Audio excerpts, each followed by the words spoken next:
Come to the fair. Fall fairs have been a feature of North American life since early in the 19th century. At the end of the harvest, people from rural areas have come together to celebrate.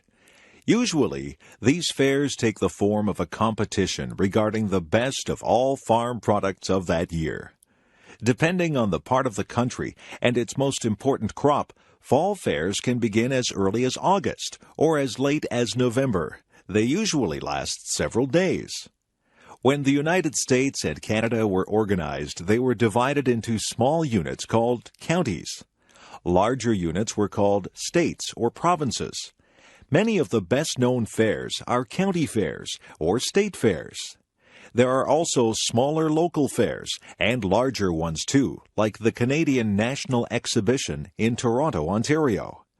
Since these fairs are usually annual events, many have developed permanent buildings over the years.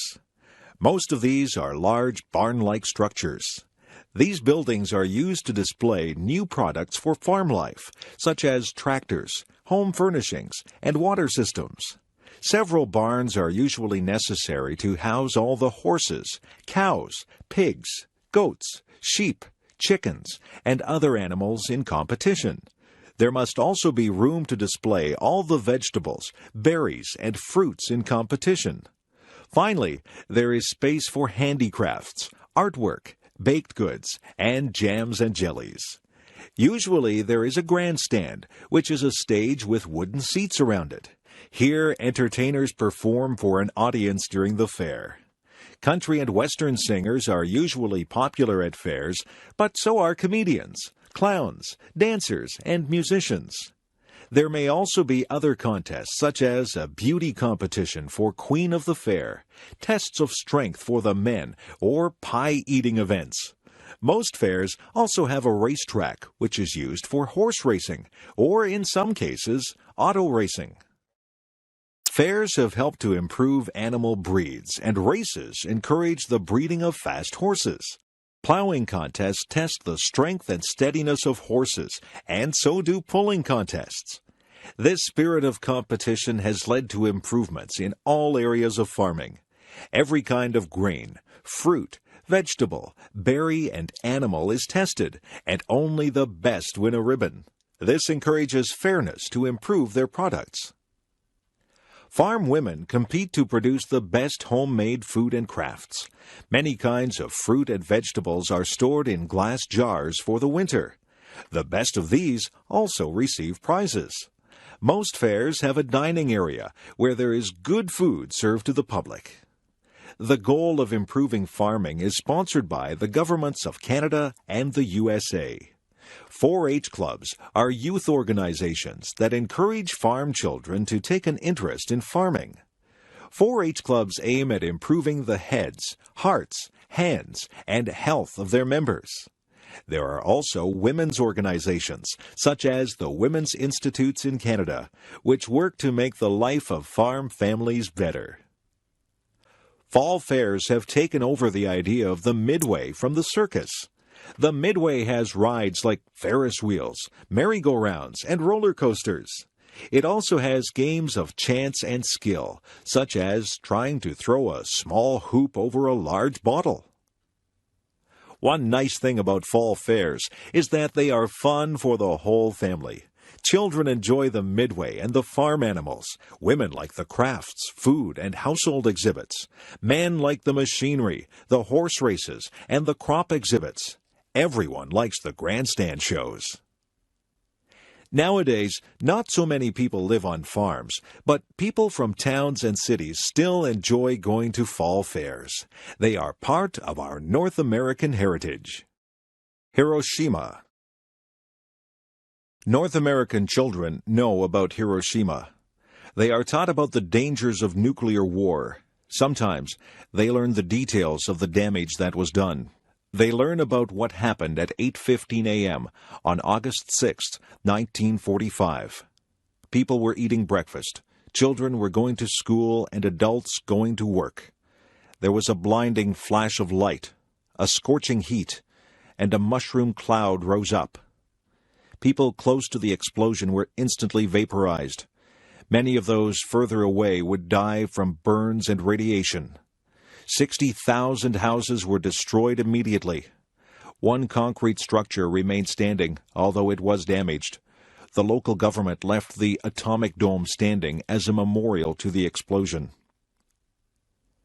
Even those who were not seriously injured in the explosion later became very ill. They became very sick from radiation poisoning. Many developed leukemia. Sadako Sasaki was 2 years old when the bomb exploded. She was apparently uninjured and grew up normally until she was 12. Then she developed leukemia, a disease of the blood and bone marrow. Sadako began to fold paper cranes to protect her from the illness. However, she died in 1955 before she reached 1,000 paper cranes.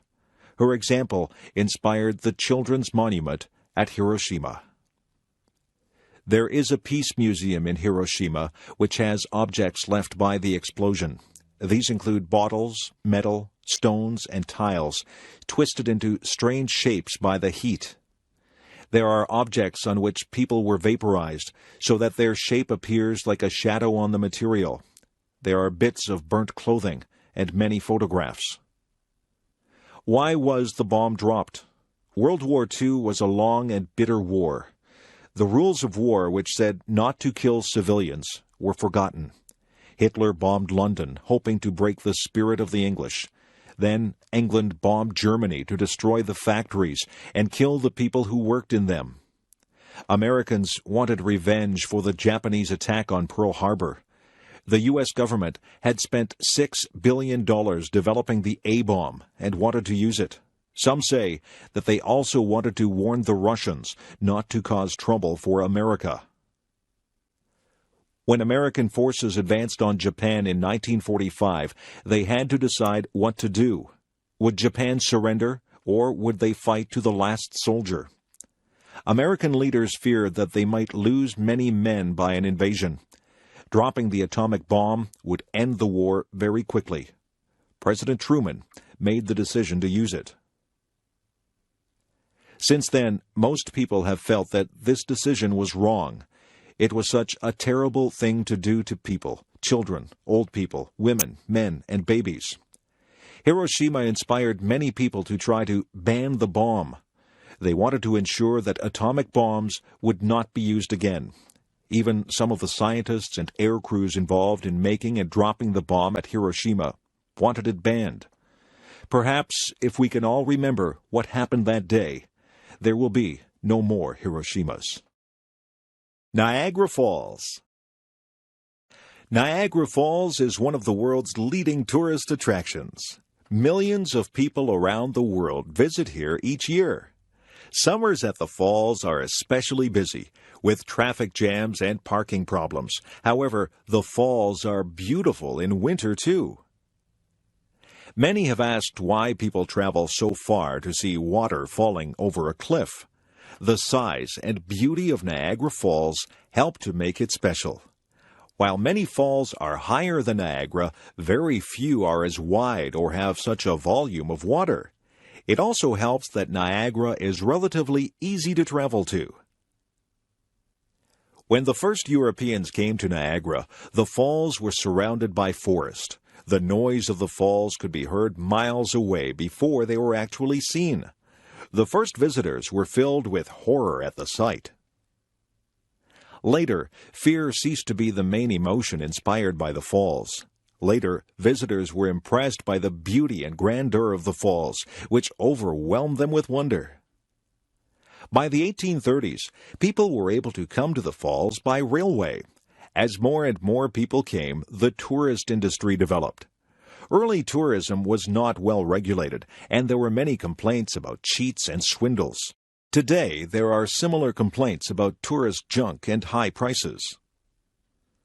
The majority of tourists stay on the Canadian side. There are 2 falls separated by an island.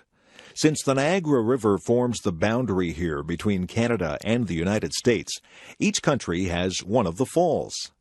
The Canadian Horseshoe Falls is wider and more impressive than the American Rainbow Falls.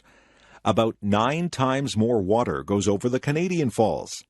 Nonetheless, there is much to be seen on the American side. The island in the middle, Goat Island, is one of the best places to view the falls and rapids. It is on the American side. Newly married couples began coming to Niagara Falls when it was still a secluded, peaceful, and romantic spot. It is still popular with newlyweds as a relatively inexpensive and convenient place to spend their honeymoon. Besides being beautiful, Niagara Falls is also very useful. Their falling water is the power behind several of the largest hydroelectric stations in the world. Much of the electric power used in this part of North America comes from Niagara Falls. In order to harness this power, half of the flow of water is channeled away from the falls during the night and during the non-tourist season. Probably most visitors don't notice the difference. Niagara has attracted many kinds of people over the years. Businessmen have come to profit from the tourists. Daredevils have come to make a name for themselves. Some have gone over the falls in a barrel, while others have walked above the falls on a tightrope. Poets and artists have visited here to capture its beauty. Lovers have come to gaze on its romantic scenery. All of these and many others have helped to make Niagara Falls world famous. Cowboys. The golden age of the American cowboy was short-lived. It began in the 1860s with the great cattle drives from Texas north to Kansas. By 1890, when railroads had reached remote areas, there was no more need for large-scale cattle drives.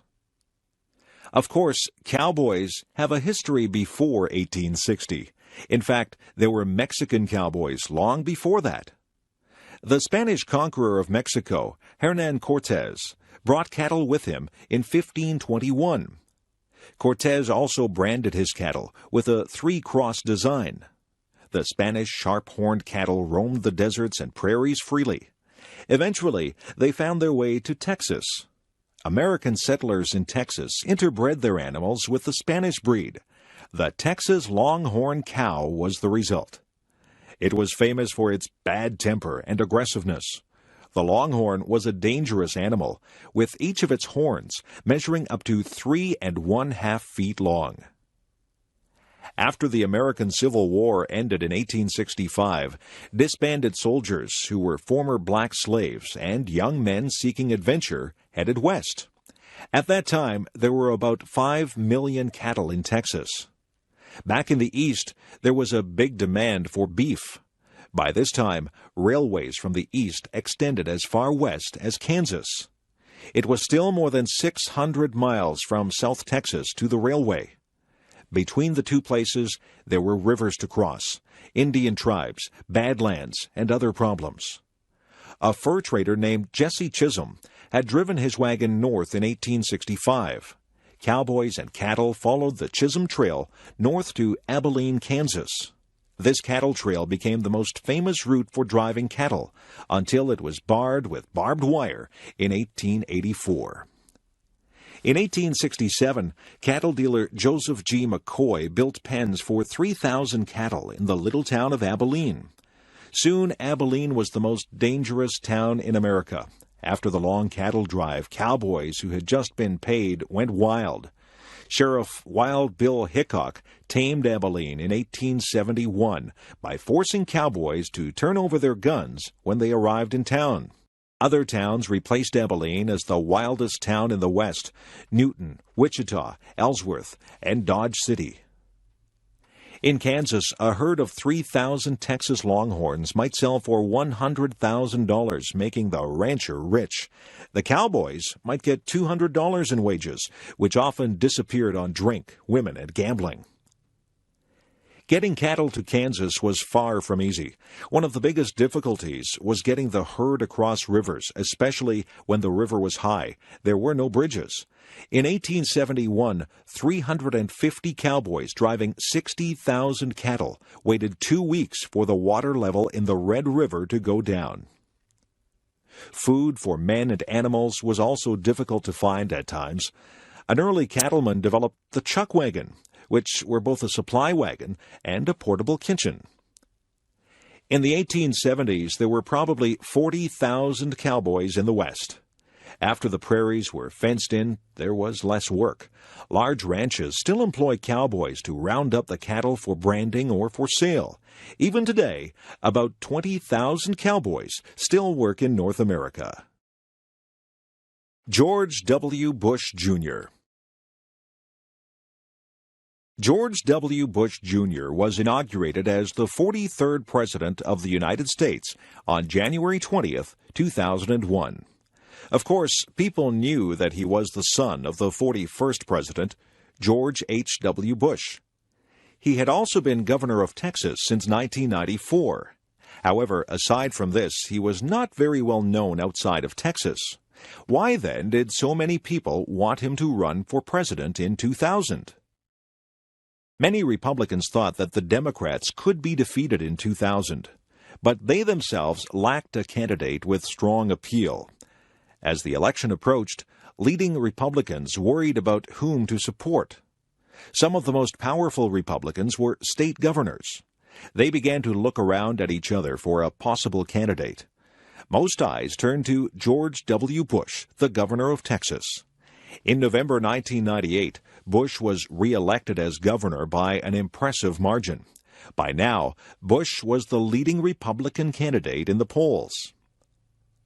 Of course, one advantage that Governor Bush had was a familiar name. In fact, when he did well in some early polls, it is likely that some people really voted for his father. They thought that George H. W. Bush was running again. The Bush family was able to swing a lot of support to George W. It also helped that his brother Jeb was now governor of Florida. Parents George and Barbara were both born in eastern United States, but in 1948, George moved to Texas, where he made a fortune in the oil business. He went into politics in the 1960s and 70s and served in a number of important positions. He was Ronald Reagan's vice president from 1981 to 1989 and president from 1989 to 1993. George W. was born in 1946, the oldest of the Bush children. 3 more brothers and 2 sisters were also born. The youngest sister died of leukemia as a child. George W. attended the same prestigious Eastern colleges as his father. Then he came back to Texas and was a fighter pilot with the Texas Air National Guard. During the early 70s, he wandered from place to place, trying different jobs. After attending Harvard Business School from 1972 to 1975, he came back to Texas and started his own oil exploration company. Although it wasn't as profitable as his father's company, he eventually sold his stock shares for a considerable amount of money. In 1978, he ran for the Senate of the United States, but was defeated. He became closely involved in his father's campaign for president in 1988. Here he developed a lot of the political skills he was later able to use to run for office himself. In 1989, back in Texas, George W. organized a group that bought the Texas Rangers baseball team. He later sold the team in 1998 and made a $14 million profit. In 1994, he surprised the political world by defeating the incumbent governor of Texas. As governor, he pushed ahead with an energetic program, which reflected neoconservative values. However, George W. did not appear as an ideologist to people. Even his opponents were willing to work with him. When he ran for president in 2000, Bush described himself as a compassionate conservative. Only time will tell how successful Bush will be as U.S. president. Handel's Messiah. George Frederick Handel was a native of Germany and spoke with a German accent all his life. Most of that life, however, was spent in London, England. As a young musician, Handel's sponsor was the Elector of Hanover. Later on, when the Elector became King George I of England, he continued to sponsor Handel. The young Handel went to Italy to study opera. Opera had become a very fashionable entertainment for the upper classes. Handel traveled to England in 1711 and made an immediate success with his operas. Queen Anne granted him a royal pension for life in 1713. Because of this initial success, Handel tried to start a permanent opera company in London, but this failed, and Handel lost money. Since operas used full stage settings with costumes, scenery, and props, they were expensive to produce. Handel decided to produce oratorios in which the parts were simply sung without actions. On August 22, 1741, Handel began to work on his oratorio, The Messiah. The text was made up of passages from the Bible relating to the birth, life, and death of Jesus. Handel worked on it feverishly, missing meals and going without sleep. He finished it 24 days later. When he was asked how he felt on completing it, Handel said, "I thought I saw all heaven before me, and the great God himself." In the fall of 1741, Handel received an invitation from the Lord Lieutenant of Ireland to present operas and concerts there. Handel traveled from London to Dublin with his entire luggage and many of his singers. However, in order to rehearse on the way, he had to hire local people to fill in. Once, the composer soundly criticized one local singer who failed to meet his standards.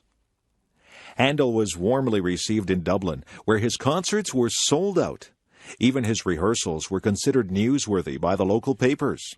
The Messiah was first publicly performed on April 13, 1742.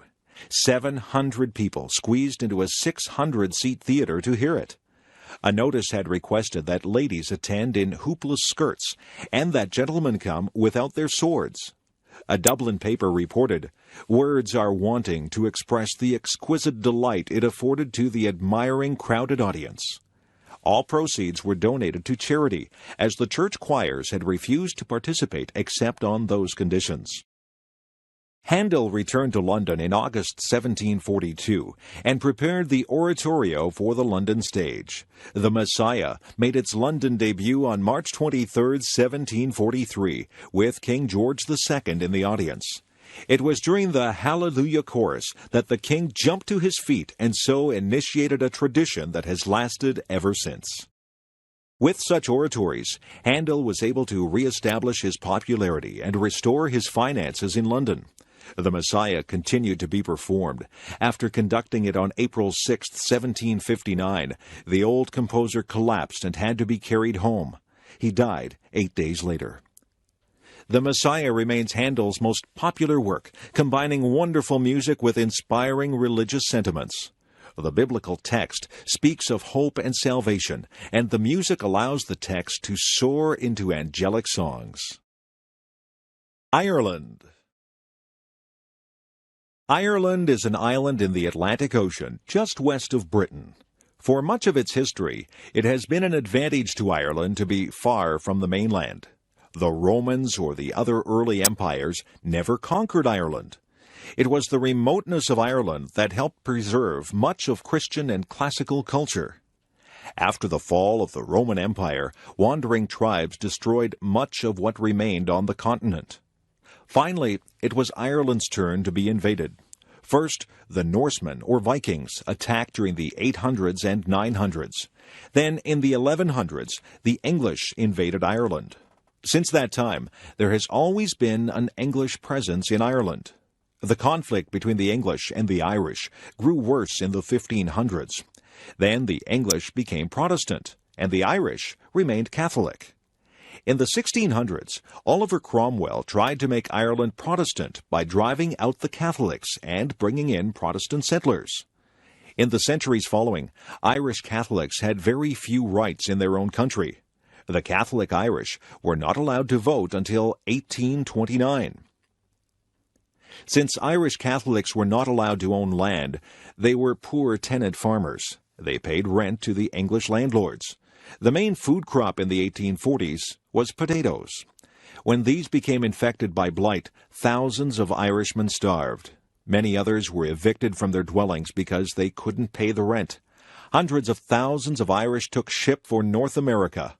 The Catholic Irish preferred to go to the United States because Canada was under British influence.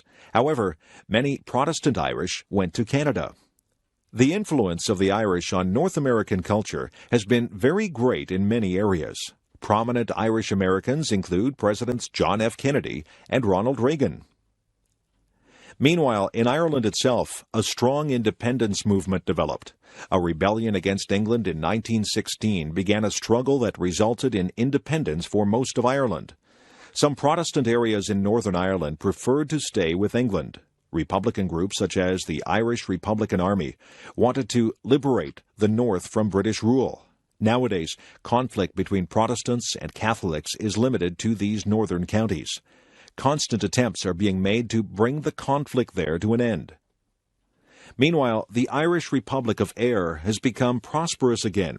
It can sell its agricultural products to the European common market. Irish beer and whiskey are sold all over the world. Ireland is also becoming known for its high-tech industries. Because of this relative prosperity, the population is increasing again after a century and a half of decline. The Irish differ from other people because the vast majority of Irishmen live away from their homeland. However, this exodus from Ireland has helped to spread Irish music, culture, and products around the world. On St. Patrick's Day, March 17th, nearly everyone becomes Irish for the day. Then there is a great party with Celtic music, Irish dancing, green beer, and the wearing of the green. Louisa May Alcott.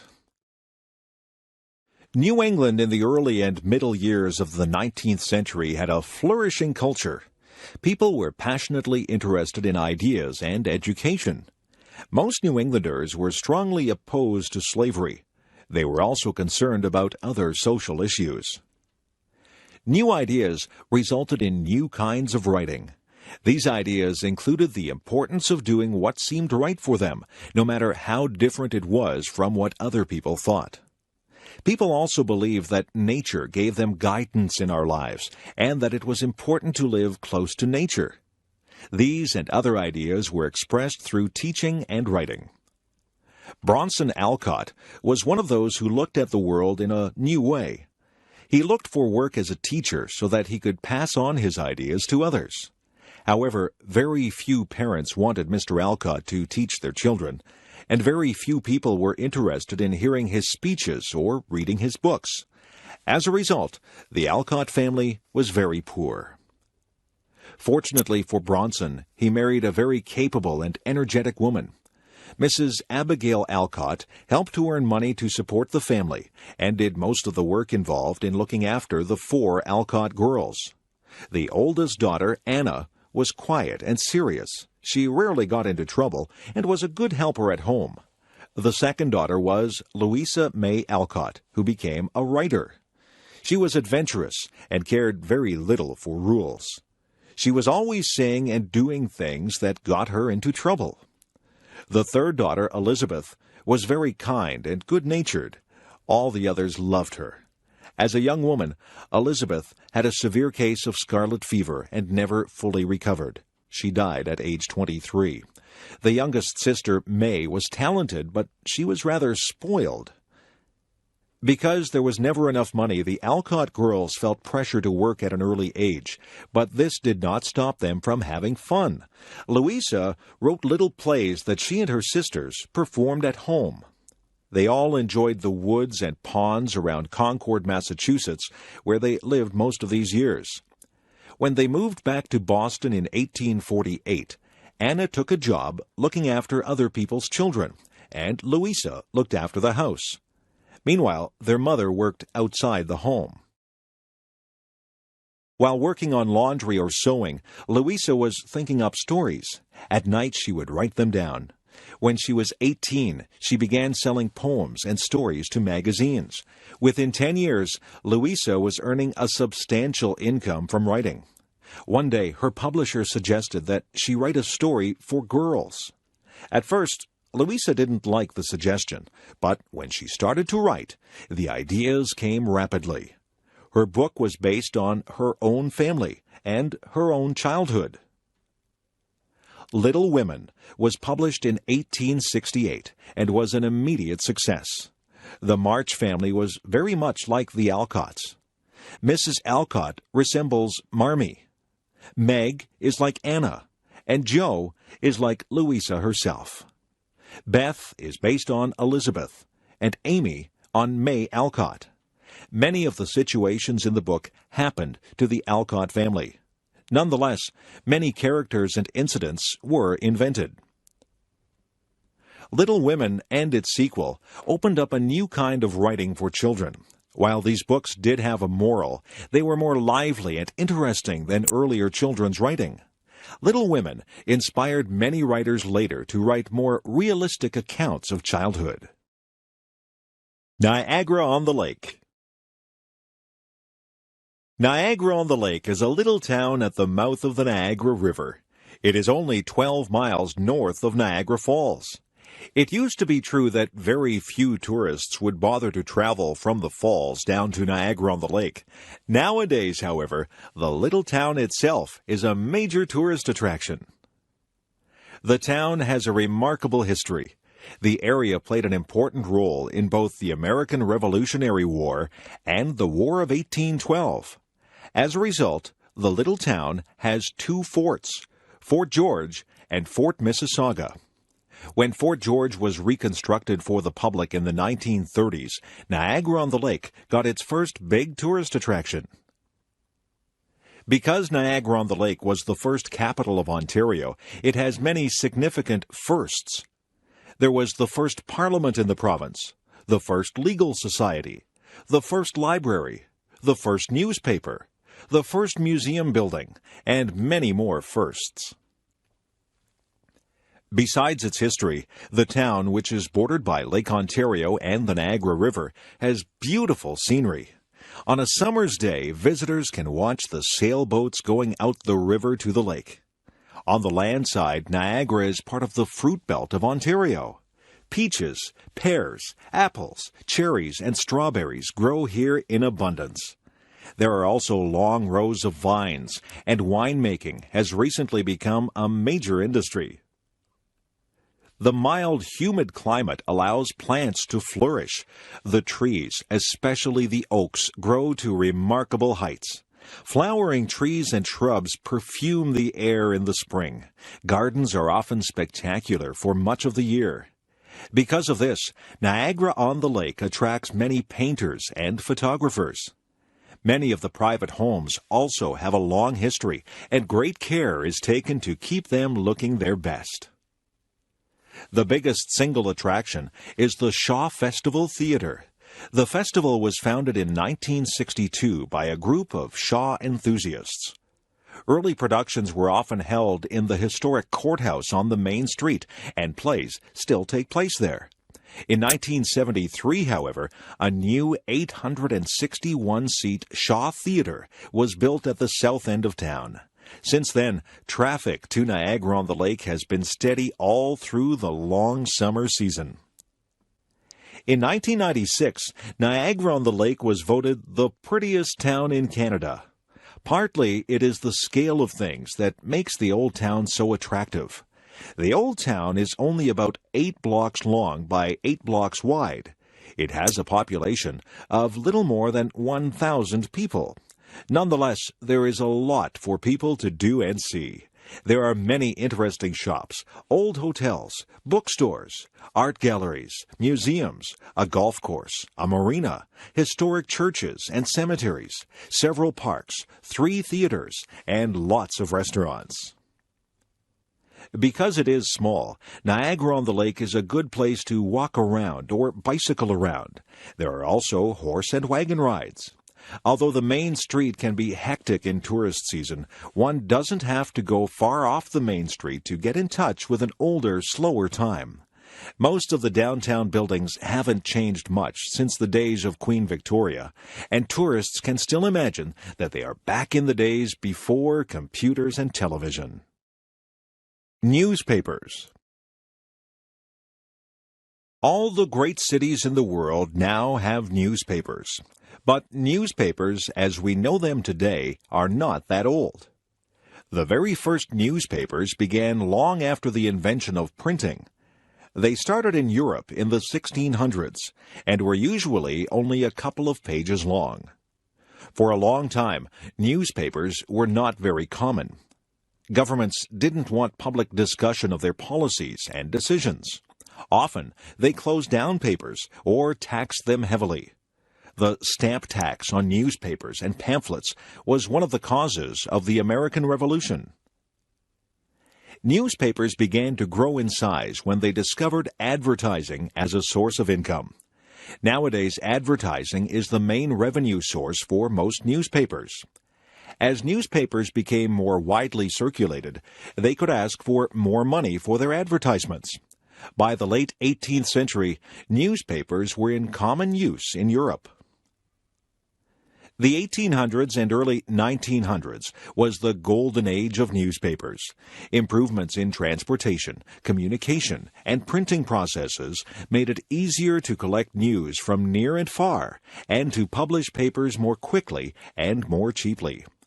The Weekly Dispatch and the Times, both of London, England, were leading newspapers through much of the 1800s. The Times was one of the first papers to include illustrations. It was the first newspaper to use a steam engine to turn the presses. When the tax on newspapers was reduced in 1836, the Times was able to increase its size considerably. In 1840, it began to use the telegraph to collect news stories. In 1855, the tax on newspapers was finally lifted.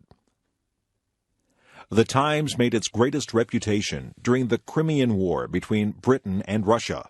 British armies fighting in Russia's Crimean Peninsula were not only unsuccessful in the war, but were suffering severely from illnesses. The Times sent out the world's first war correspondent, William Howard Russell, in 1854. His reports from the battle lines had a powerful effect on the British public. A war fund was organized to help the soldiers. Russell forced the government to accept the offer of Florence Nightingale to organize nurses to travel to Crimea. A photographer, Roger Fenton, sent back photos from the war, which were published in the Times. Meanwhile, in America, a more popular approach to newspapers had developed. The newspaper had spread west with the pioneers, and nearly every little settlement had its own paper. American newspapers were cheaper and livelier than British ones. They were aimed at the average person rather than the governing class. Examples of the new style of editing and publishing were Joseph Pulitzer and William Randolph Hearst. Hearst especially employed sensational and emotional writing, which aimed at stirring up the public to action. Hearst is sometimes accused of starting the Spanish-American War of 1898 with his overheated editorials. Nonetheless, his methods were successful in raising circulation and were widely imitated. The modern newspaper contains more than hard news. In fact, news may be a fairly small part of it. Advertisements, gossip, show business, photos of celebrities, sports, stock market prices, horoscopes, comic strips, weather reports, and much more are found in its pages. The modern newspaper is a total entertainment package. A question for the future is whether electronic newspapers will replace paper newspapers. Paul Kane, Frontier Artist. Since Christopher Columbus first met American Indians in 1492, many Europeans had been fascinated by Indian life and culture. As a result, there was a demand in Europe for drawings and paintings of Native Americans. European artists who had never seen an Indian supplied most of this demand. But in the 19th century, several painters traveled into Indian territory to make an authentic record of native life. One of the first artists to do this was the American painter George Catlin. In 1841, Catlin published a book of his work. Catlin's work helped inspire another important frontier artist, the Canadian Paul Kane. Paul Kane was born in Ireland in 1810. His family moved to Toronto, Ontario, Canada, when Paul was 9 years old. The young boy was not very interested in school. At that time, there were still Indians living in wigwams in the Toronto area. Young Paul liked visiting the Indian village instead of going to school. Since Paul spent little time in school, he was largely a self-taught artist. He also became a surprisingly good writer, considering that he had not spent much time studying spelling or grammar. After working some years making and decorating furniture, Kane was ready to travel. He spent the years from 1836 to 1841 living and traveling in the United States. Then he traveled in Europe from 1841 to 1843, studying the great painters of the past. He was back in the USA until 1845, and then he returned to Toronto. Immediately upon his return, Kane headed into the wilderness areas around Georgian Bay, Sault Ste. Marie, and Lake Michigan. His plan was to sketch Indian life before it disappeared forever. American Indians were dying so rapidly from European diseases such as measles and smallpox that many people believed they would soon vanish as a race. Their culture was threatened too. As white settlers demanded more land, Indians were being herded into small pieces of land called reservations. Here they could no longer practice their traditional way of life. Kane wanted to capture Native American life while it still existed. Kane returned to Toronto at the end of 1845. He had received one good piece of advice, and that was if he wanted to travel into the wilderness, he would have to go with experienced people.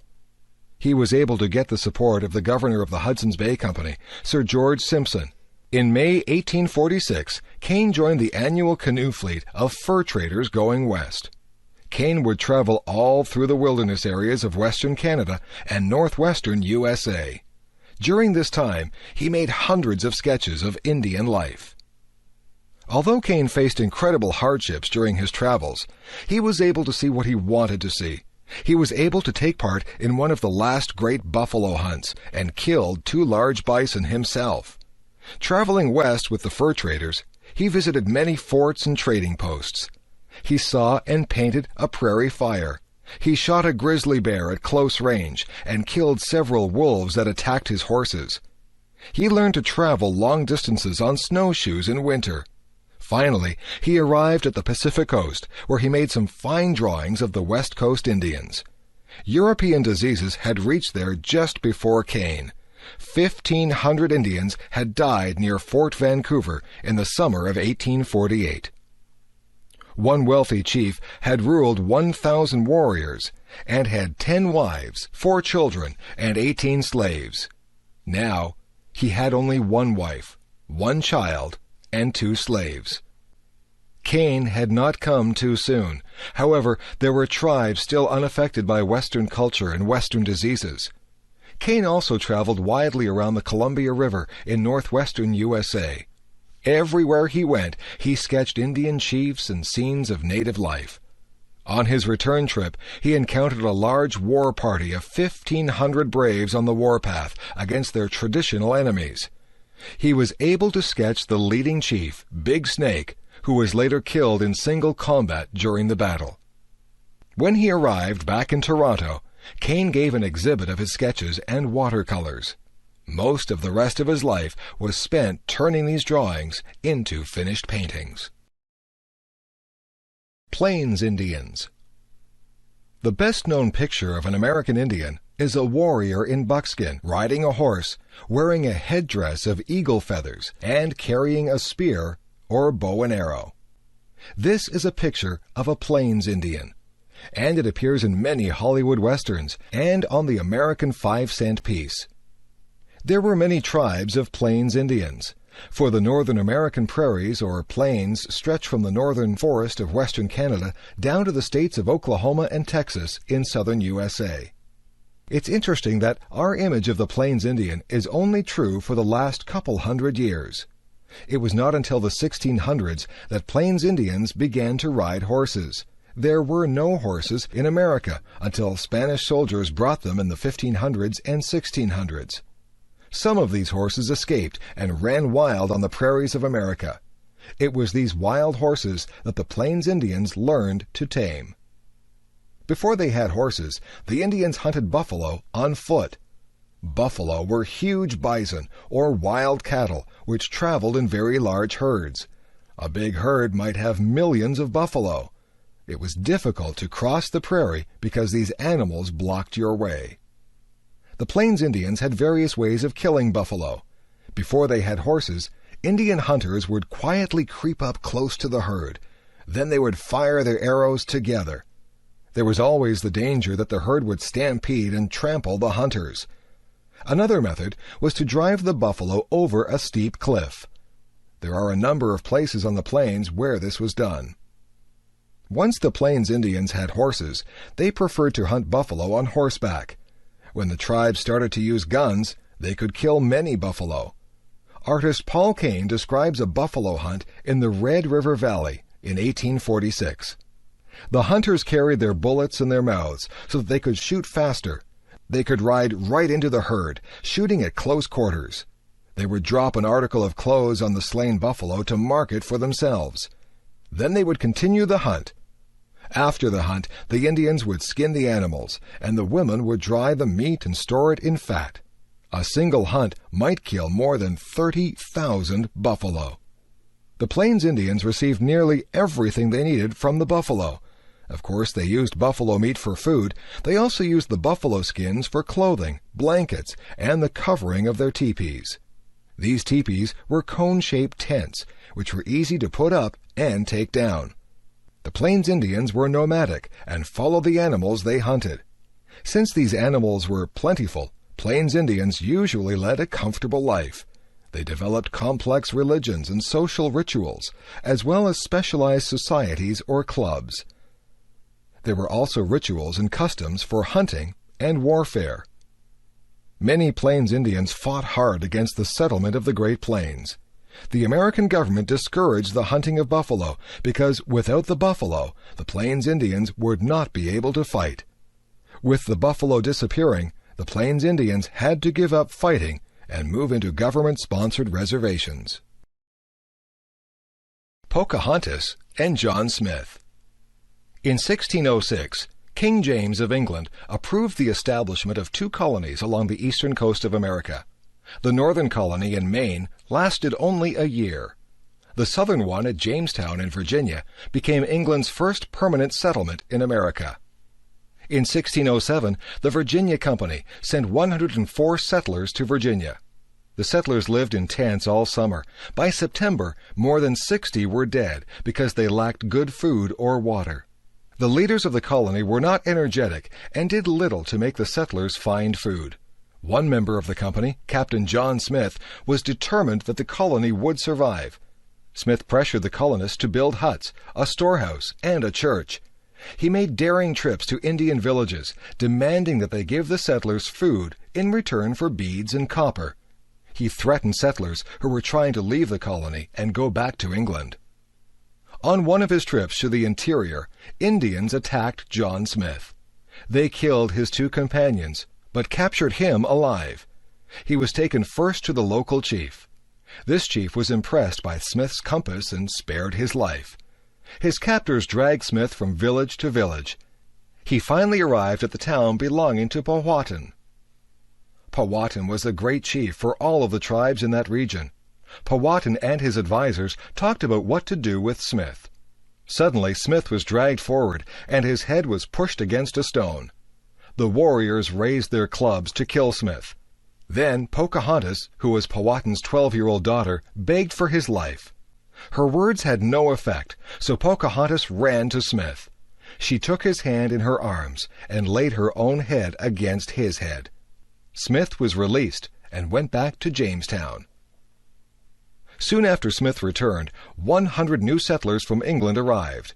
It was a very cold winter, and in January, Jamestown was accidentally set on fire. The settlers suffered from cold and hunger the rest of the winter. Every 4 or 5 days, Pocahontas and her attendants came. They brought food for the hungry settlers. Even so, half of them died. In the summer, John Smith explored that part of the coast of America.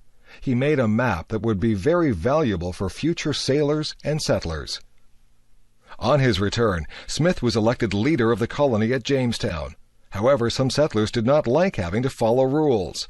Some encouraged the Indians to try to kill Smith. Chief Powhatan agreed. He also refused to supply food to the colony, hoping to starve them out. Pocahontas warned Smith about the plot against his life. Smith had to fight off several attempts to kill him. Finally, the colony seemed to be growing, and the Indians became peaceful. But in late 1609, Smith was injured in an explosion and returned to England. Pocahontas remained a friend to the colony. She married John Rolfe, one of the settlers. In 1616, she traveled to England with her husband and son. There she saw John Smith once again. She was so surprised to see him that she was unable to speak for several days. Pocahontas had believed that Smith was dead. The following year, she died and was buried in England. Pocahontas's love for Smith and Smith's determination to fight for the colony had saved Jamestown and given the English their first colony in America. Remember the Alamo. The first Europeans in the American Southwest were Spanish explorers and conquerors. They were followed by religious orders that set up missions to Christianize the Indians. One of these missions was San Antonio de Valero. It was founded in 1718 in what is now San Antonio, Texas. Later, the mission structure became known as the Alamo. In 1821, Moses Austin had persuaded the Spanish authorities to give him a charter to settle 200,000 acres in Texas.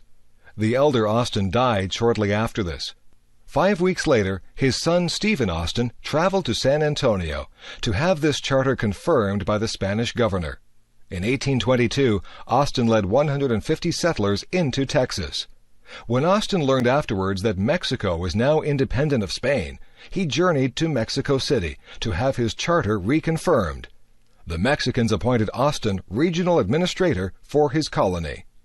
Texas grew rapidly. Cotton farming and cattle ranching were profitable and attracted American settlers. By 1830, there were 16,000 Americans in Texas, 4 times the Spanish-Mexican population. Sam Houston had been a successful soldier and politician. He was a friend and supporter of President Andrew Jackson. However, personal problems and political difficulties led him to leave the USA for Texas. Meanwhile, the struggle for control of Mexico had been won in 1833 by Santa Anna. However, the independent thinking of the Texans infuriated Santa Anna. He had Stephen Austin thrown in jail and sent an army into Texas. Austin was released from jail in time to organize the defense of Texas.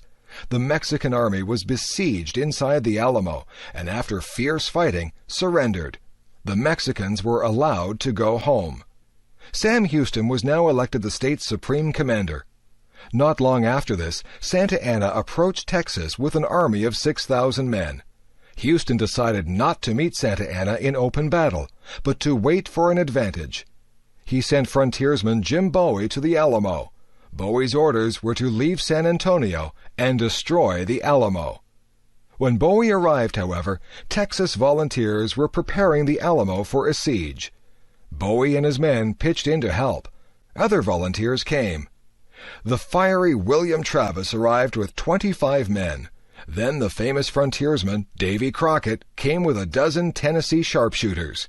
When Santa Anna attacked, there were 183 Americans inside the fort. Santa Anna brought up cannon to bombard the Alamo. As the walls began to crumble, 4,000 Mexicans attacked from all 4 sides. The Mexicans overcame all resistance because of their large numbers, but they suffered very heavy losses. All the American defenders were killed. While the battle was raging, the Texans back at the colony declared their independence from Mexico. Sam Houston now gathered men to fight the Mexican army. At first he retreated while waiting for a suitable opportunity. When Santa Anna's rapid advance left the bulk of the Mexican army behind, Houston prepared to fight. Santa Anna's advance troops moved into swampy land by the San Jacinto River. Houston's men attacked while the Mexicans were having their midday siesta. Their battle cry was, "Remember the Alamo!" The battle was soon over. Many Mexicans were killed, but only a couple of Texans were killed. Santa Anna was a prisoner. Santa Anna readily agreed now to recognize Texas as an independent republic. 90 years later, in 1845, Texas became the 28th state of the USA. Gribbio. Saint Francis of Assisi, who lived in Italy in the early 13th century, was known for his love of animals. He was the first person who celebrated the birth of Jesus by gathering live animals around a manger. He often talked to the birds as he traveled along. Sometimes the birds would fly down and sit on his head, shoulders, knees, and arms. But the best-known animal story concerns Saint Francis and the wolf of Gribio.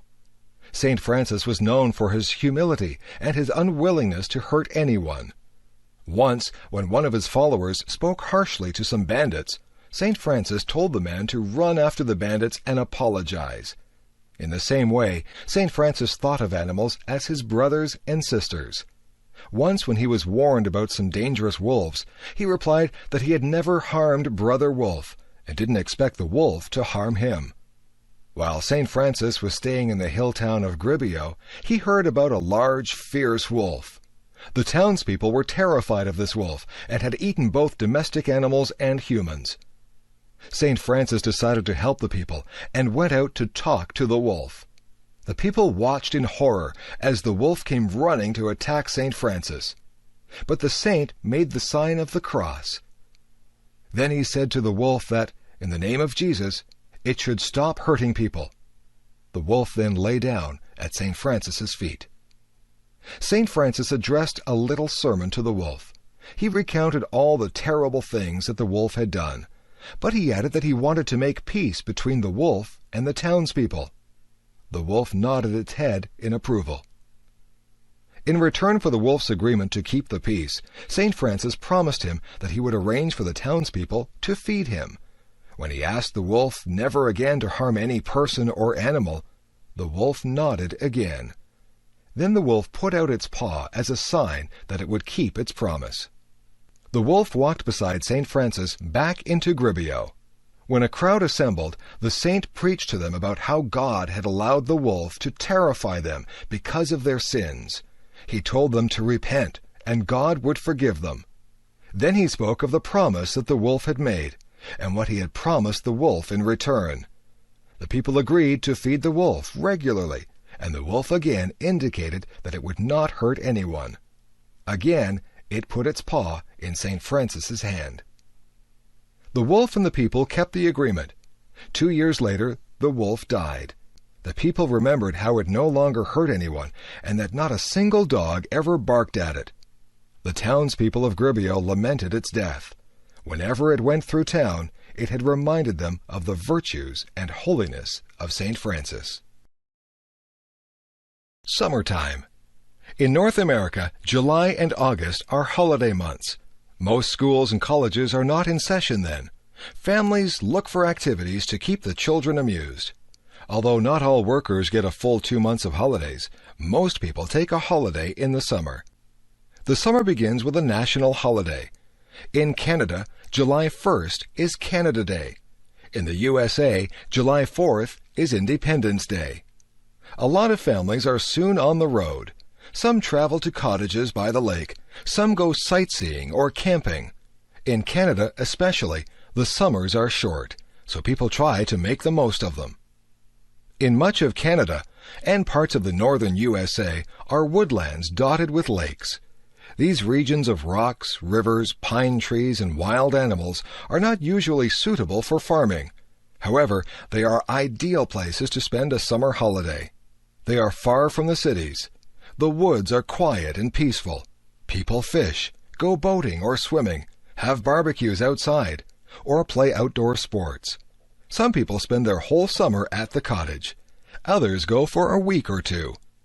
City people who don't have a cottage like to go to parks and swimming pools in the city. If they are near a lake or ocean, they may go there for the day. Many museums, libraries, and art galleries have programs for children in the summer. Swimming is probably the favorite summer sport. It feels wonderful on a very hot day to jump into the cool water. Swimming is also excellent exercise. Besides swimming, baseball and football are also popular in the summer. Spending an afternoon or evening at a baseball game is a favorite summer pastime. Summer is also a favorite time to catch up on reading. Stories of adventures and love novels are favorite light reading. But summer is especially a time for traveling across the country. Some people have a camper or trailer that they can live in. Some stay in campgrounds and sleep in tents. Others stay at hotels or motels, while others rent cottages or cabins for a week or two. Most trips are by car. Many people visit national parks and other wildlife areas. Of course, trips along the ocean and the lakes are favorites. Along the Atlantic Ocean, the coasts of New England and Canada's maritime provinces are especially popular. On the Pacific coast, tourists travel from California all the way up to Alaska. Boat cruises along the shores of British Columbia and Alaska are especially popular. Of course, some people find it most relaxing just to stay at home. Others cannot afford to travel. If you have an air-conditioned house with a television, video player, CD player, and computer, then it can be very pleasant to stay at home. A lot of new movies are released at the theaters in the summer. Air-conditioned theaters with new movies and lots of pop and popcorn are favorite summer places. After 2 months of summer activities, most people are ready to go back to school and work, but they usually have lots of happy memories to take back with them. Telephone systems. When Alexander Graham Bell developed the telephone in the 1870s, it was fairly simple to use. You talked into the mouthpiece and then held it to your ear to listen. For a century or so, using the telephone meant either contacting the operator to dial a number or dialing yourself. After that, all you had to do was talk or listen. Nowadays, the telephone has become a very complex instrument. It rivals the computer as to the number of possible uses. Answering machines have been around for several decades, but they are now being replaced by voicemail. Voicemail does away with the need for an answering machine. Messages are stored on the system. That means it's possible to forward the message to someone else's phone or transfer the call to a more convenient phone of your own. You can also use call pickup so that anyone on your group can answer another's phone. Conference calls have become very common. This is when one person phones first one person, then another, and keeps adding people to the telephone conversation. This can regularly be done with up to 6 people. It is very useful for business discussions where different people need to talk about the same thing. It also speeds up the process of consensus and allows everybody to be in on the decision or discussion. The modern phone has many more features. If you don't want the caller to know what is being said in your office, you can push the mute button. If you want to hang up without putting the receiver down, press goodbye. If you don't want to receive calls, just forward them all into your voicemail. Newer phones will indicate when you have voicemail messages. If you have trouble with these features, an automatic voice will tell you your options. This help system is built into the telephone. For example, the help voice will tell you how to set up a distribution list so that you can send the same voice message to a number of people. It will also tell you how to send a message directly into someone's voicemail. You can designate your message to go to the top of the recipient's voicemail list. You can also program it so that the recipient cannot forward it. Some systems have limits on how much space can be used for individual voicemail. There are a number of courtesies that voicemail users should follow. Your greeting on your voicemail should be simple. If you are unable to take calls for any reason, you might want to explain that in your recorded greeting.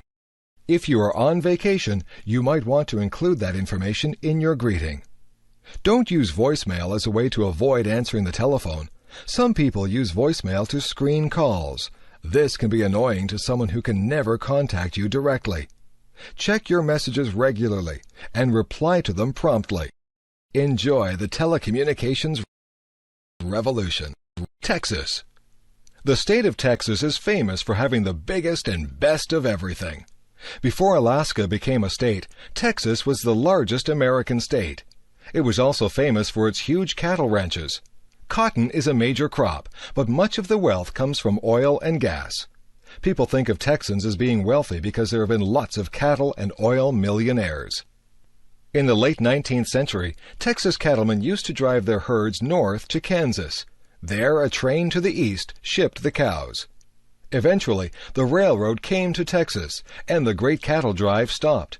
By then, many Texans owned large ranches and were quite wealthy. In the 20th century, oil has made many Texans wealthy. Oil refining has led to chemical industries and synthetic products. Most Texans now live in cities. Many oil companies have their headquarters in Dallas. Other large manufacturing cities are Houston, Corpus Christi, Fort Worth, and Austin, which is the capital of Texas. Several cities such as San Antonio and El Paso have a strong Spanish influence. This dates back to the first Spanish visitors in the 16th century. The old mission at San Antonio is famous as the Alamo, where an important battle for Texas independence was fought. Texas is a huge area with mountains, deserts, prairies, rivers, and islands. The rugged beauty of its grasslands and deserts attracts many tourists. For a state that is mostly dry, Texas has a remarkable variety of wildflowers in the spring. Its animals and birds differ from other parts of the USA. Texas has the armored insect eater, the armadillo, the swift-running bird, the roadrunner, prairie dogs, jackrabbits, kangaroo rats, wild pigs, horned lizards, and 100 species of snakes. As might be expected also, it has many beautiful kinds of cacti and other desert plants. At its largest, Texas is more than 600 miles wide by 600 miles long. Such a large area develops a distinct culture of its own, and Texans are widely recognized by their accent and manner of speaking, their attitudes and interests, and their sense of independence and self-reliance. Texas is also known for its beautiful women, who regularly win national beauty contests. Its men have a reputation for being rugged, for not talking more than they have to, and for being straightforward and honest. Although many people think of cowboys and Indians when they think of Texas, it is a center for high-tech industries. The American Space Program has its headquarters in Houston, and Mission Control Center is there. Texas is also an important manufacturer of computers and other high-tech products. Oil production is still important in Texas, but it ranks third as a source of revenue behind manufacturing and tourism. The colorful history of Texas and its wonderful scenery contribute to a thriving tourist industry. Texas is also an important business and financial area. Yes, even though times have changed, Texans proudly maintain that their state still has the biggest and best of everything. The Ford Pinto case. Businessmen often complain that their profits are negatively affected by government regulations. On the other hand, history has proven that it is necessary to regulate business in at least one area, public safety. There is ample evidence that consideration for the safety of the public is not always a priority in business decisions. Back in 1912, the Titanic smashed into an iceberg, killing hundreds of people. It was going too fast through a large collection of icebergs while attempting to set a speed record. Unfortunately, there were not enough lifeboats to accommodate the passengers. Usually when such a tragedy occurs, the company is not found guilty. Instead, safety regulations are enacted for future cases. In the future, ships were ordered to carry a sufficient supply of lifeboats. In 1978, the Ford Motor Company was indicted on the charge of homicide. This was the first time such a charge had been brought against an American corporation. It related to the deaths of 3 teenage girls who were burned up when their Ford Pinto was hit from behind. The prosecution charged that the Ford Company knowingly manufactured a dangerous car.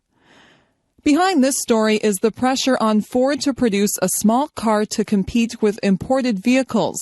The Pinto was rushed into production in spite of warnings that the gas tank was in a dangerous position. It would have cost Ford an additional $11 per car to fix the problem. Ford decided not to. Later, Ford produced a cost-benefit analysis to justify their position, estimating that the faulty design would cause 180 additional deaths. Ford valued these at $200,000 per person. This cost was far less than equipping 12.5 million vehicles with $11 protectors, so Ford felt that they had made the right decision. Ford executives were acquitted on the charge of homicide. Nonetheless, Ford had to pay out millions of dollars in out-of-court settlements. These were paid to families who had lost relatives in Pinto accidents. This case shows how far a company will go to protect its profits. For more than 8 years, Ford lobbied the government not to tighten safety standards on cars. As long as the Pinto was profitable, Ford did not want to change the design. Although Ford made a lot of money on the Pinto, their reputation was tarnished. The Ford Pinto case is one of many which point to the need for governments to set safety standards. No business wants to recall its products or leave them sitting idly in a warehouse or expend large sums of money for upgrading and repairs. No airplane company wants to have its planes in the hangar when they could be in the air making money for the corporation. As a result, commercial companies are seldom motivated to look closely at product or service safety. This is especially true today when the bottom line in business is seen as a justification for every decision. For this reason, governments have to oversee issues of public safety. Most businesses are too busy working on profits to have much time or concern for doing so. The Golden Man, El Dorado. When Christopher Columbus sailed west from Spain in 1492, he was trying to reach the Spice Islands, which today are called Indonesia. Spices were very scarce and valuable in Europe at this time. No one knew that two vast oceans and the American continents lay between Europe and Asia. Columbus did not find spices in America, but he did bring home some gold trinkets. The American Indians wore these as jewelry. Gold, not spices, was to become the biggest motive for exploration. Expeditions into the interior of the Americas were very costly and very risky. Only by promising the authorities huge profits could sailors and soldiers raise money for their expeditions. They also needed to promise rich rewards in order to get followers and crews. If a leader returned to Europe without gold and jewels, he might end up in jail. No wonder the Spanish conquerors were always searching for gold. At first, the Spaniards stayed around the coasts of the Caribbean Sea, but stories of gold in the interior tempted them to explore inland. They asked the Indians where their gold jewelry came from. The Indians would point further inland. They said that a wealthy people lived in the high mountains that traded gold and emeralds for pearls, cotton, and shells. The Spanish emperor had given the rights to exploit present-day Venezuela and Colombia to his German bankers in 1528. So Germans Dalfinger, Fetherman, and Hohermuth led a series of expeditions into the jungles, grasslands, and mountains. Meanwhile, Spanish conquerors had found immense riches in gold and silver. Hernando Cortez had captured the kingdom of the Aztecs in Mexico in 1519. He had sent immense treasures to Europe. Soon after this, Francisco Pizarro began to explore the west coast of South America. In 1531, Pizarro invaded Peru and destroyed the kingdom of the Incas. Pizarro melted down the gold and silver treasures of the Incas and sent gold and silver bricks back to Spain. The rush to find more gold became very heated. Rumors came down from the mountains of Colombia about a golden man, El Hombre Dorado. There were stories about a king so rich that he wore gold dust instead of a coat. Colombia was the kingdom of the Chibchas. They were a trading people who traded salt and emeralds for gold, cotton, pearls, and shells. The actual gold did not come from their kingdom. It was found in the mountain rivers and brought to the Chibchas for refining and metalwork. Several armies converged on Chibcha territory. The first to arrive was the Spaniard Quesada, coming up the Magdalena River from the Caribbean. He found the chief cities of the Chibchas and seized their gold and emeralds. Shortly afterwards, one of Pizarro's captains arrived from Peru and Ecuador. Then the German Fetherman arrived from Venezuela. Quesada gave the latecomers some gold and jewels to ease their disappointment. Quesada's men also found out about the Golden Man. High in the mountains was a lake created by a meteorite. The Indians believed that the golden god from the sky now lived at the bottom of the lake. When a new leader of the tribe was elected, he was covered in grease, and fine gold dust was blown over his body so that he appeared to be made of gold. He was taken out to the middle of the lake on a raft. He would jump into the lake and stay in the water till the gold dust was washed off. It was considered an offering to the god. Gold ornaments were also tossed in the lake. Then the king and his followers would return to the shore. The ceremony was stopped several generations before the Europeans arrived. Many people were unwilling to believe that this was the whole story. They began to search for a golden city hidden in the jungle. Many explorers perished in this search. In their search for gold, the Spanish conquerors destroyed the great Indian civilizations of America. Towns and villages had been ruined, thousands of people killed, and wonderful pieces of art melted down. Some Indians believed that gold must be a food that Europeans desperately needed to stay alive. In many cases, the Europeans destroyed the trading and social systems that had produced their wealth. When we think about the great achievements of a few conquerors and explorers, we're also sad about how much death and damage they caused. The Grand Canyon. The Grand Canyon is one of the most spectacular sights in nature. It is found in one section of the valley of the Colorado River. The river begins its course high in the Rocky Mountains of the state of Colorado. The river travels a total of 1,400 miles through Colorado, Utah, and Arizona, and into the Gulf of California. It forms part of Arizona's border with Nevada and California. The Colorado River is a very swift and muddy river. It carries dirt and rocks down from the mountains. The story is told of an old fur trader who was attacked by Indians high up the river. His only escape was down the Colorado River in a small boat. It was a terrifying trip through rapids and around rocks at top speed.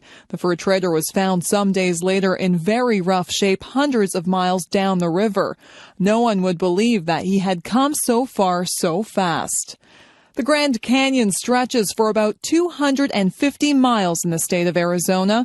The canyon was carved out by the flow of the river itself. In places, the canyon is more than a mile deep. It stretches from 4 to 18 miles wide at the top. The canyon valley contains worn rocks that rise up like a mountain range. The canyon has been worn down through many layers of rock. The river has cut its way down through layers of sandstone, limestone, and shaped to the granite bedrock. The different layers are of different colors, and the rocks appear very beautiful, especially at sunrise and sunset. Because the canyon is so deep, the climate changes as you go down into the valley. At the top, the climate is typical of a mountain area with evergreen trees. Next, you have typical forest trees. Third, there are plants like cacti that grow in warm deserts. Finally, there are subtropical plants at the valley bottom. Tourists can ride down the narrow trails to the bottom of the valley on mules. On one side is the rock wall of the canyon, and on the other side is a steep drop down to the bottom. Tourists have to trust their guide and the mule that they are riding to get them down safely. The trails zigzag back and forth, and the tourist going down travels much more than a mile. Some 1,000 square miles of the area became the Grand Canyon National Park in 1919. Because the Colorado River is very swift and runs through dry country, several dams have been built along it. These are designed to harness its power, save its water, and provide recreational opportunities. The best-known dam is Hoover Dam, formerly Boulder Dam, on the Arizona-Nevada border. This impressive structure is 727 feet high and 1,282 feet long. Elevators are used to carry workers up and down inside the dam. The water, which is backed up by the Hoover Dam, forms Lake Mead. Lake Mead is used to irrigate nearby land as well as for boating and fishing. The dam itself is a major source of electric power for this section of the country. Visitors to the Grand Canyon are often filled with awe by the size and beauty of the canyon. People seem very small in comparison to the immense cliffs, valleys, and the mighty river. The Niagara Parks Commission. Niagara Falls, Canada became a major tourist attraction in the mid-1830s. By this time, roads, canals, and railways were able to bring people from urban centers like New York and Boston. However, the chance for big profits attracted dishonest businessmen. One hotel in the 1860s was popularly known as the Cave of the 40 Thieves. There were many complaints from tourists about tricks that were used to get their money. Some businessmen tried to put up fences around the falls so that all visitors would have to pay them to see the falls. In time, these complaints reached the ears of important people. In 1873, Lord Dufferin, the Governor-General of Canada, proposed that the government buy all the land around the falls. On the American side, New York State bought 412 acres around the American Rainbow Falls in 1885. In the same year, land was bought near the Canadian Horseshoe Falls and named Queen Victoria Park. A commission was formed to obtain control of all land along the Niagara River. This was made easier because a narrow strip along the river was already government land. However, the commission wanted to preserve all the beautiful scenery along the river and near the falls for the general public. The first commissioner of the park was Sir Kazimierz Gzowski, a distinguished engineer of Polish birth. Before the Queen Victoria Park Commission began to buy up land besides the falls, tourists had to pay for everything. There were no public washrooms, no drinking fountains, and no safety barriers around the falls. As a result, it was not uncommon for tourists crowding close to the falls or hypnotized by the flow of the river to step too close and fall in.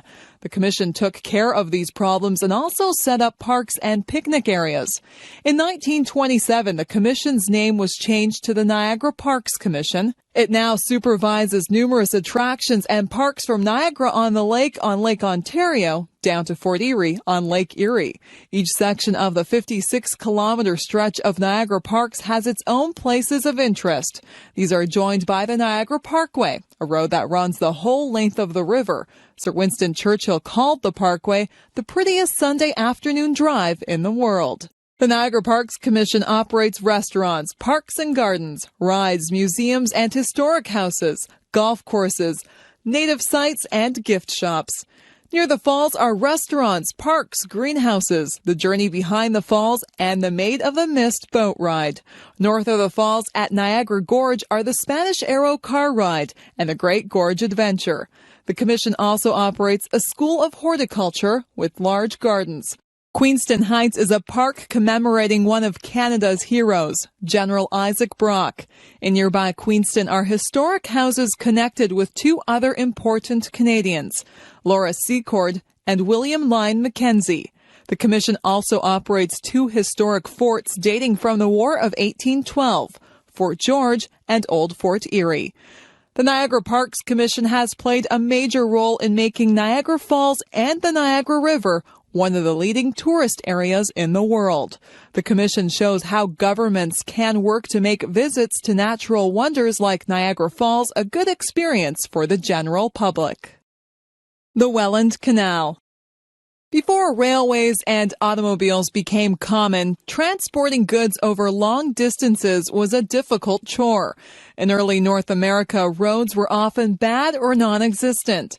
In the winter, snow and cold weather made travel difficult. Frontier farmers had trouble selling their crops because it was hard to get them to the cities. Often rivers and lakes were the best ways to travel. Fur traders carried their furs and other supplies in canoes, but even large canoes were not big enough to hold a shipment of wheat. Rapids and waterfalls meant that goods had to be taken out of the canoe and carried to the next body of calm water. One way to improve water transportation was to build a canal. In New York State, Governor DeWitt Clinton had constructed the Erie Canal from the Niagara River to the Hudson River soon after the War of 1812. Because relations between the United States and Canada were still not very friendly, this was another reason to build a canal on the Canadian side. Canals could be used to move supplies and troops during wartime. Sometimes the British government would forbid Canadian farmers to sell food to the USA. Without a canal to move their farm produce, crops were sometimes left to rot. A St. Catharines, Ontario merchant named William Hamilton Merritt thought about all these things in the 1820s. He also thought that flour mills needed a more reliable source of water to operate. St. Catharines is on 12-Mile Creek below the Niagara Escarpment. This creek runs towards Lake Ontario. It rises above the escarpment, which stands from 150 to 300 feet high, then runs towards Lake Ontario. If Merritt could join the 12-mile creek to one of the rivers, which ran to Lake Erie, the canal would provide transportation and water power. The problem was to find a way to move boats up the escarpment. From 1824 to 1829, Merritt and his friends hired laborers to dig away tons of dirt and rock. Nearly all the work was done with shovels, pickaxes, horses, and wagons. In places, the ground was soft and landslides occurred. In other places, the men had to dig through solid granite rock. Merritt's main problem, however, was raising the money to pay for the construction. After sinking all the money that he, his family, and friends had into the canal, more was needed. Merritt went to Toronto, New York, and finally London, England, to get the financial support he needed. The problem of getting the boats to climb the escarpment was solved by a series of 35 wooden locks. These carried a ship 327 feet upwards. The ship would enter a lock with a small amount of water. More water would come into the lock, lifting the boat another 10 or 15 feet. Then the ship would move into the next lock and be lifted up again. Boats going in the opposite direction were lowered instead of lifted. The Welland Canal has been rebuilt 3 times since the first canal opened in 1829. Now large seagoing and lake vessels cross the Niagara Peninsula from Lake Ontario to Lake Erie. They carry grain, coal, iron ore, oil, and many other bulk products. The Welland Canal remains one of the most important commercial waterways in the world. Walmart stores. Walmart is now the world's largest retail organization. Walmart employs around 1.2 million people worldwide. In 2000, Walmart had sales of more than $191 billion with profits of $6.3 billion. Profits increased 16% from the previous year. People have come to expect that Walmart's profits will increase substantially every year. Each year, more stores are opened, and Walmart expands into new countries. Walmart also enters new areas of business nearly every year. Few people know that Walmart is also a major real estate company. Sam Walton opened his Walton's Five and Dime in Bentonville, Arkansas in 1950. 12 years later, he opened the first Walmart in Bentonville. His business philosophy was simple: good prices, great selection, and a friendly greeting. Walton was known for the 10-foot attitude. This means that any employee should greet any customer who is within 10 feet of them. He emphasized that it is important to speak to people before they speak to you. Walton also believed that good deals from suppliers should be passed along to customers. The combination of low prices and friendly service is basic to Walmart's success. That one store in Bentonville has become 4,203 stores in the USA, plus another 1,000 outside the United States. Walton died in 1992, but his business philosophy continues to be preached at Walmart's. Each store has greeters who meet the customers at the door and deal with any special needs they have. Having greeters gives the effect of having more service clerks than Walmart really has. Compared to some other department stores, Walmart has relatively fewer employees. Walmart also has the Walmart Foundation, which sponsors numerous good causes. Among their programs are high school scholarships, fundraising for local hospitals and sick children, environmental concerns, and community matching grant outreach. So, what's not to like about Walmart? The main complaint is that their business style is extremely aggressive. Walmart's attitudes towards manufacturers and suppliers are, you do it our way, or we won't do business with you. This puts Walmart at an advantage over smaller retailers who don't have the same retailing power. Walmart has been known to demand that its suppliers provide products at discount for Walmart store openings, levy fines for shipment errors, tell manufacturers what products, styles, and colors to make, etc. Walmart expects product delivery in 2 days and expects manufacturers to cooperate with its promotional and retailing strategies. In effect, any company that works with Walmart becomes one of their employees. Any company which so dominates one area of the market will have a lot of power. So far, Walmart has been successful in getting what it wants and providing customers with what they want. Yellowstone National Park. The Rocky Mountains of North America are quite old. Even though they were very volcanic millions of years ago, only a couple were still active today. In Yellowstone National Park, however, there is a large area of land which indicates recent volcanic activity. This area contains hot springs, geysers, and mud springs. Hot springs, like geysers, are caused by underground water being heated by hot rocks down in the earth. This hot water is then forced to the surface. When the surface rock is soft or porous, then the hot water bubbles up like a spring. When the surface rock is hard, then the hot water shoots up through any hole in the rock that it can find. These spurts of hot water are called geysers. Yellowstone also contains mud pots or mud springs. These happen when the hot water is turned to steam and the steam carries mud and clay to the surface.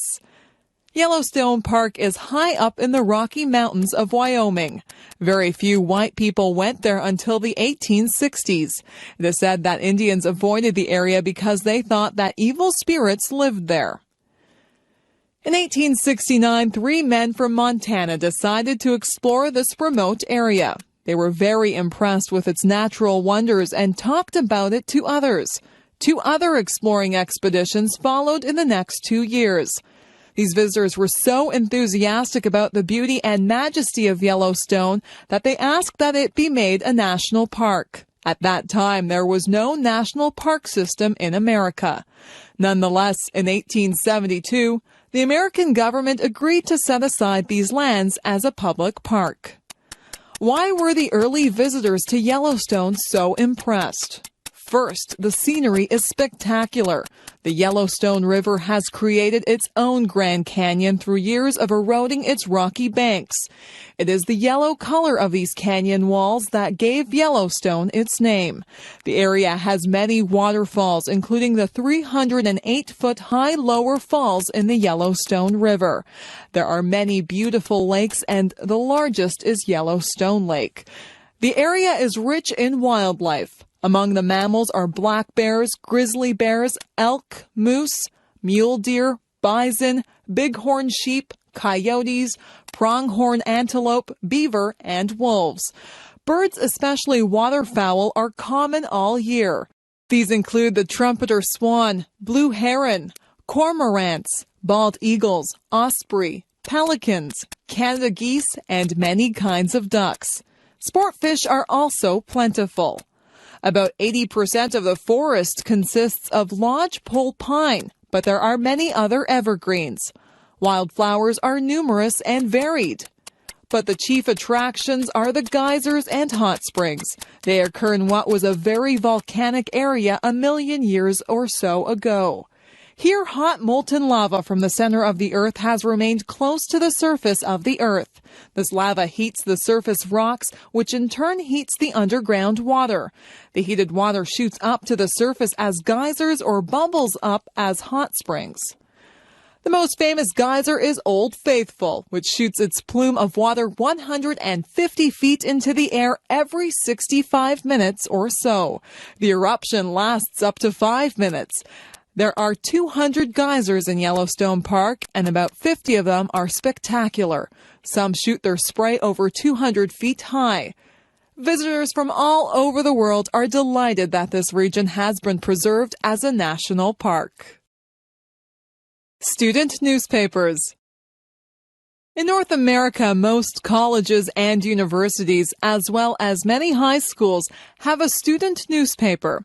These newspapers focus on happenings at the school. They inform the student population about activities on campus and often include world news, which is relevant to student interests.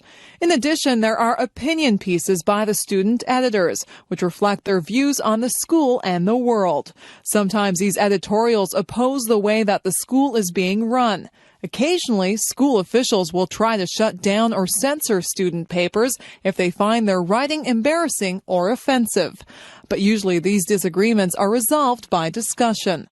At some colleges, the student newspaper is connected to a professional program in journalism. But most of the time, the idea behind the paper is to get students to research the facts, debate the issues, and learn how to get their opinions expressed.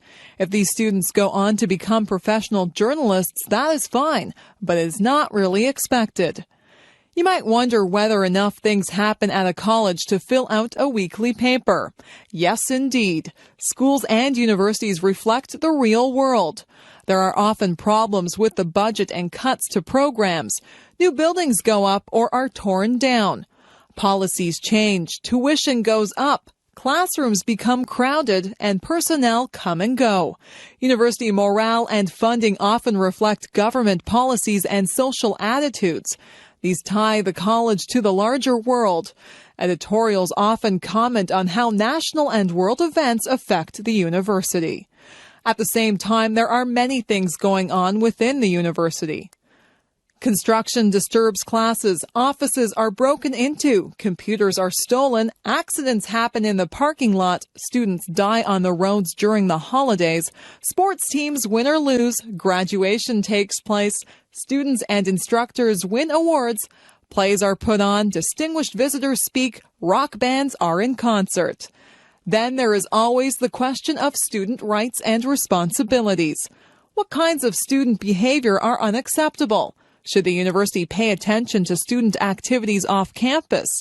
Committees meet with student representation to set guidelines for these matters. Another issue is who sets the agenda for the university. Corporate sponsors today are buying exclusive rights to distribute their products on campus. Governments are expecting universities to follow official policies in order to receive funding. Social groups are demanding that university policies reflect their special interests. So there is no shortage of topics for student journalists to address. Of course, they also write about everything that young people are interested in: music, movies, computers, sports, travel, and pop culture. Student newspapers are an important training group for democracy. They are also very interesting to read.